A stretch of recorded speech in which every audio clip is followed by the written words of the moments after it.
me to Apple Simple Suburban Living, and today I'm just going to go through a few different ways to remove solid waste from your aquaponics system, mainly with a swirl filter. And so I've recently finally got the installation of my swirl filter into the system here to remove the solid waste. And I'll show you how I was removing some solid waste before when I first started the system, and then how the swirl filter is kind of set up, how it functions, and how well it works.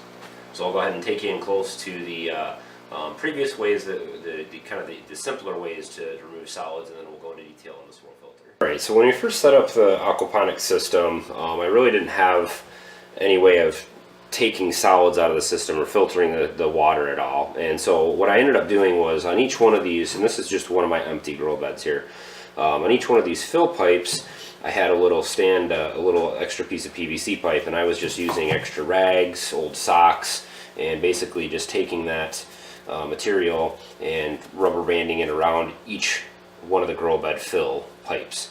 And that just, I had to clean these out every couple days.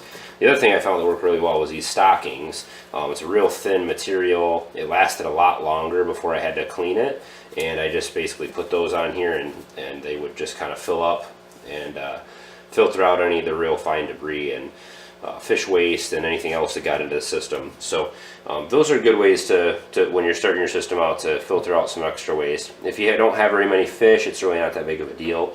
You can use little filters. I see some people put like little SOS pads out to catch any debris. That kind of stuff is fine. I have 78 fish and get a lot of waste, and a lot of it just doesn't have time to break down before it gets into the grow beds. And as you can see from this grow bed here that has just been sitting dormant, I haven't had anything in it.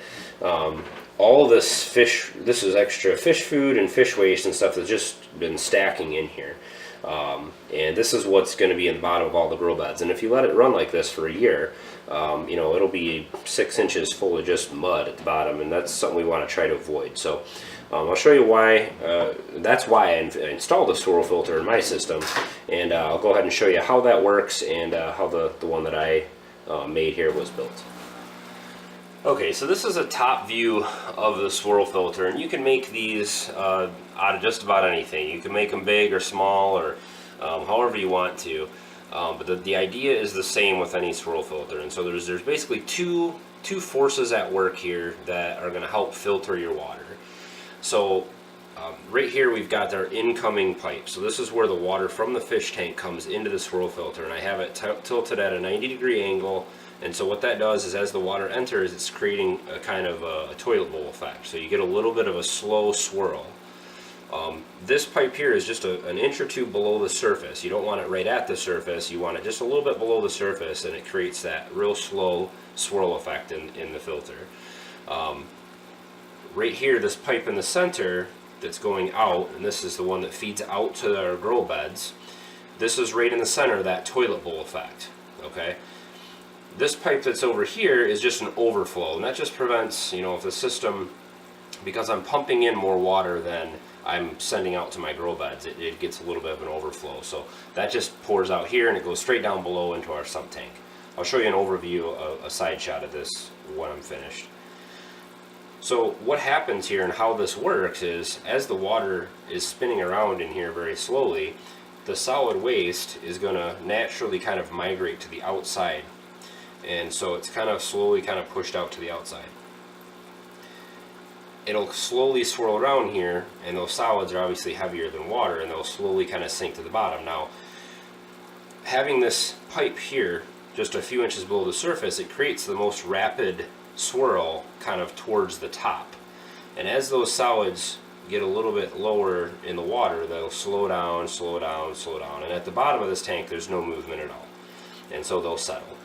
And that's how this works. So anything that comes in here, it really will filter out just about any size debris. I mean, as you can see in the bottom of this one, there's a lot of real fine particles of fish food and fish waste. So the idea is that in the center is your cleanest water. And I'll show you this in operation. The water level is actually about an inch above this. And so it's not skimming water right off the top either.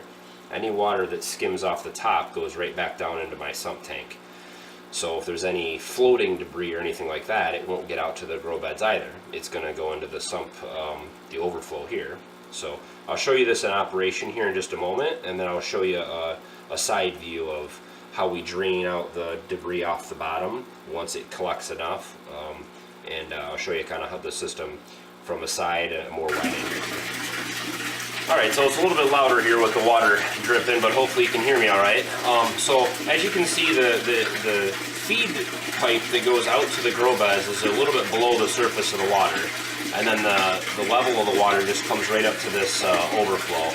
And so I'll throw a little piece of kale leaf in here that wasn't really doing so well. So you can kind of see the swirl. It's real slow, and it'll just kind of keep going around here. And eventually, if it's a floating piece of, something that's floating on top of the surface, it'll end up going back down to the sump tank and get recirculated in the system. And eventually it'll sink to the bottom of this filter. Any of the fish waste or anything else that's coming out of here slowly just kind of sinks to the bottom, as you can see with all the debris on the bottom. So it's only been up and running for 24 hours, but everything's been working really good. I already have a bunch of settlement on the bottom of it. So I can see that I'll probably have to clean it out, I'd say every couple weeks, get it dumped out. So I'll show you a little bit wider angle shot of how everything works and how it's plumbed together, and then I'll go a little bit into the construction real brief. Alright, so here's kind of a side angle view of the system, and this is my fish tank over here. If you haven't seen the initial video or the system design video that I did, I'll put a link to that here in the video so you can check that out. It kind of goes through the whole system and how it's all plumbed together, but essentially this is my fish tank. I'm not real happy with how this all came together, but it's just the fittings that I had and the levels of everything. This pipe wasn't level, but it doesn't really matter. The water finds its own level between the fish tank and the sump tank, no matter how this pipe is angled, so it doesn't really affect anything. But essentially the solids are lifted through a pipe off the bottom of the fish tank up into this pipe, and then they feed into the swirl filter here at the top. That overflow pipe comes right out the bottom of the swirl filter right back into my sump, and that's where my water pump is that pumps the water back up into the fish tank. I also have another outlet here at the bottom of this barrel of the swirl filter. This is to drain out the solid waste. Once it collects in the bottom, I can just stir it up a little bit in the bottom of there and then open this valve.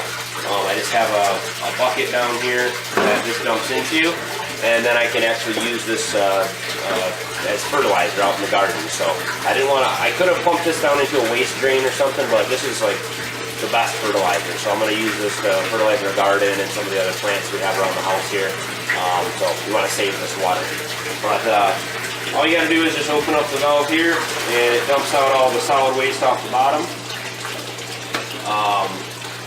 There's another valve inside here that I can reach into and actually pump water out of my sump tank right to waste if I get debris in there or something I want to get out. But the system is designed, all this is just a half of the 55-gallon drum, and I actually flipped it upside down, so I have the two bungs at the bottom, so they're sitting on the bottom of the swirl filter like that. And what that allowed me to do was just to put my fitting. So I've got my drain fitting here on this side, screws right into this bung, and then I've got a 2-inch threaded male adapter that's screwed right into this, and that actually is the pipe that's standing up in the inside of the swirl filter. That's my overflow. So I wanted to do it this way, that way I didn't have to use any extra fittings or bulkhead adapters to go through the barrel, so using the bungs in the bottom worked out really well. Now I did have to use a bulkhead adapter here on this side of the barrel, and then over here on the other side of the barrel also, but I had a couple extra bulkhead adapters laying around anyway, so that worked out just fine. Hopefully that gave you a few good ideas about how to install a swirl filter into your aquaponics system. Or if you haven't built an aquaponics system yet, hopefully it gives you some ideas on why it's important to build one into your system. Now, you don't have to do it this big. You can use a lot smaller containers, 5-gallon, 10-gallon buckets. I've seen people use water bottle, like big water tank bottles and other things. Whatever you can find that you can use that'll be large enough for your system and the amount of waste that you have, and something that you can create a type of swirl effect. So you can use just about anything. Hopefully this gave you some good ideas, and also kind of showed you the importance of using the swirl filter. Just after a few months of running my system, I've collected a whole lot of solid waste in the bottom of the grow beds, which is something that you really want to avoid. The system will run a lot longer without you having to clean it. The maintenance will be a lot easier if you can keep all that solid waste out.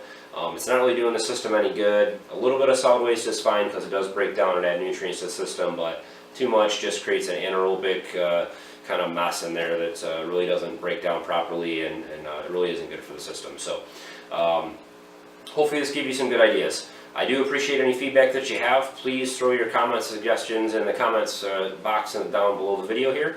Hit the thumbs up button. It really does help me out a lot. It helps the ranking of the videos, and it also helps me kind of judge what content to put out, what people like, and which videos people enjoy. So hit the thumbs up button if you like the video, please. And subscribe to the channel if you're interested in any type of sustainability projects or more aquaponics things. I try to put out a video at least once a week. So thank you for watching. Have a good one.